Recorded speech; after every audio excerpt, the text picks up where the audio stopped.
You have written several books on Zionism. How would you characterize the Zionist state today in the view of its attack on the humanitarian convoy heading to Gaza in international waters? Well, I would describe Israel's attack on the Gaza flotilla in 9 words. It is an act of naked Israeli state terrorism. But that shouldn't surprise anybody, because the Zionist state of Israel was born in terrorism. It was created mainly by Zionist terrorism and ethnic cleansing. And over the years we have seen many, many examples of Israeli state terrorism. In particular, the last 2 wars on Lebanon, the last war on the people of the Gaza Strip, should in my view be characterized as Israeli state terrorism. Have you expected this sort of Israeli reaction on the aid convoy, or did you expect the reaction to be much milder? No, I don't think Israel has any other way. It's the only way it knows how to behave. What is interesting is that following the embarrassment that was for Israel was the debate that is taking place in Israel now.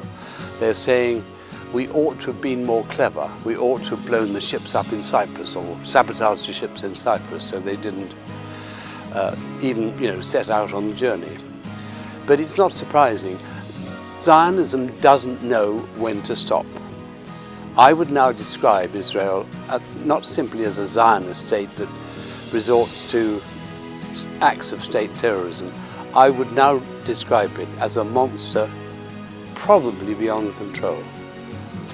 Do you expect further Israeli reactions to be similar to the reaction now if the aid convoy attempts to breach the siege again?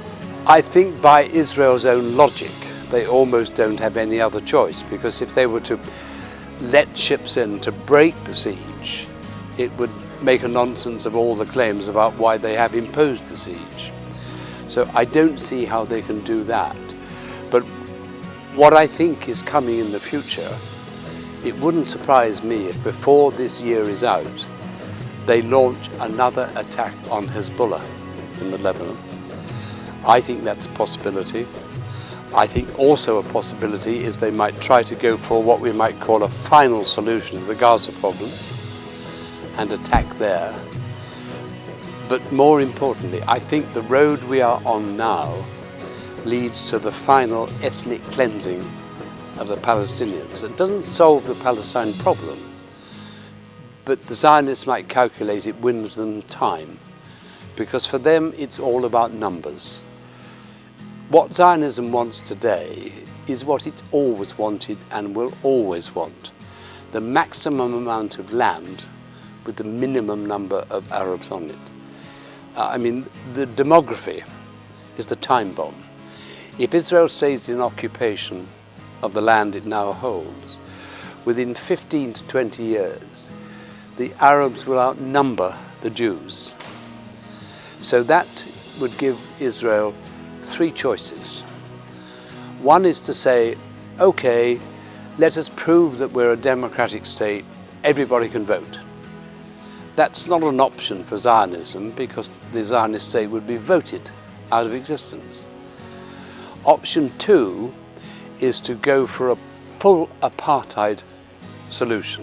That's assuming they stay in total occupation as they are now, and deny the growing majority of Palestinian Arabs their rights on the vote. Now, I don't think even the Jews of the world would tolerate that forever. So you come to what I've already mentioned, option 3, which is to go for a final ethnic cleansing of the Palestinians, to invent some pretext to drive them off the West Bank and into Jordan or wherever. I fear that is the road we are currently on. Do Israeli leaders not care for world opinion? That is the single most important question you could have asked. So many people don't understand what Zionism is fundamentally. And can I just paint the difference between Judaism and Zionism, because I think this is the key to understanding. Judaism is the religion of Jews, not the Jews, because not all Jews are religious.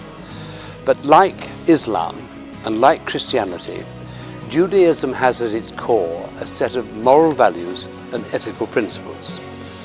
Now let's look at Zionism as Jewish nationalism.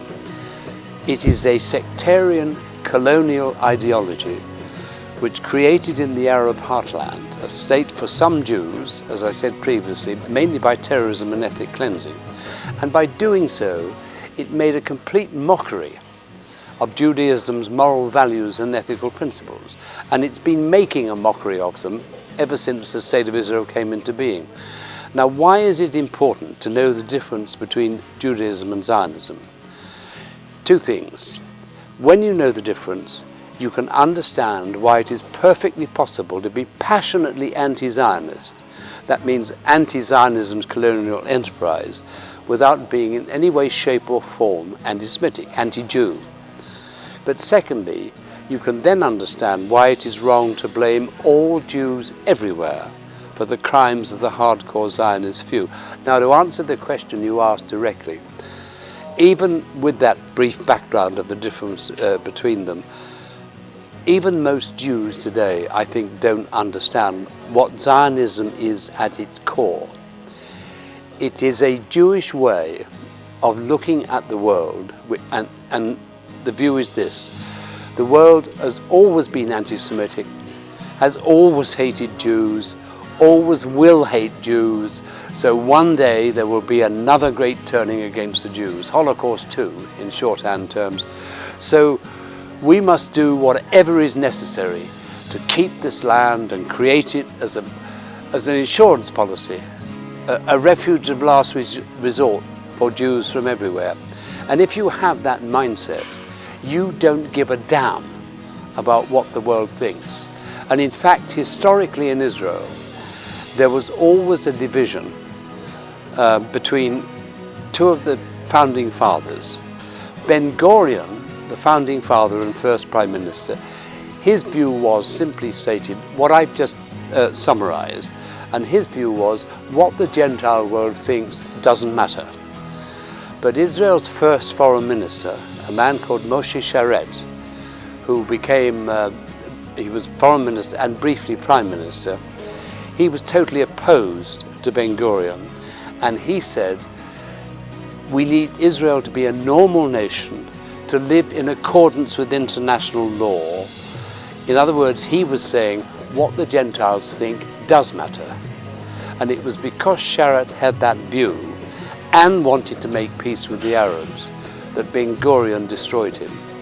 And I say in my 3-volume book that I think Moshe Sharet was the only sane, completely sane Israeli leader of his time.